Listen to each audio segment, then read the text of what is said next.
为了规定7家花卉区，平时除了靠节日的买去，一般时间还有校外或者是有地方的参观。产销班的班长黄义斌，平时除了爱种盆栽，而且嘛爱负责学生的参访教学。上午就有一间有地方来实地参访，并且教导小朋友的盆栽 DIY。当老师带着小朋友来洗园区时，嘛意外予一片亮眼的盆栽来吸引，顶面阁绣和平的字母。最近这个疫情的关系啊，我们种花的园艺业者生意都很惨淡啊。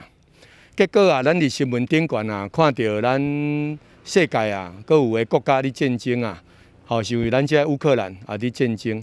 所以互我想到讲，我们种花做园艺的人都是爱好和平的。我们不希望有侵略，不希望有战争，所以我家己就想讲，阮的园艺要安怎来甲伊反对侵略来甲伊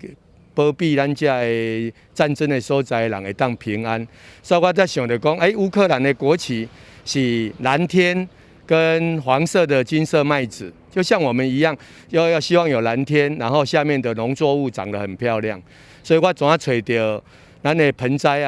来给它撒彩色石头，彩色石头就有蓝色的跟黄色可以选择。那我们另外又找到了一个花器就是我们俗称的那个小酒桶有一个进口花器刚好那个可以组合它有好多颜色有大红色、粉红色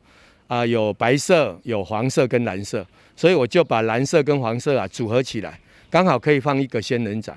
把那个仙人掌在恶劣环境能活得很好的植物把它种在乌克兰的国旗上面，希望乌克兰较紧的会当平安世界会当和平。个人产销班的班长创意一出，现场嘛有真侪民众慕名而来，而且指定就是要蓝黄色系的创意盆栽。看乌克兰的新闻蛮感动然后刚好昨天看到有这个东西，就会想说来买对分享给朋友。刚好我也是归仁人对所以希望也分享归仁的事情给我周遭的朋友。花卉产销班的班长黄义斌表示，这种号称小酒桶的进口花器，真适合栽种2寸的植物，而且花器甲水盘是分开的，比较较袂生网虫。目前色彩有蓝色、黄色，另外有白色、粉蓝甲青色等。台南新闻引根采访报道。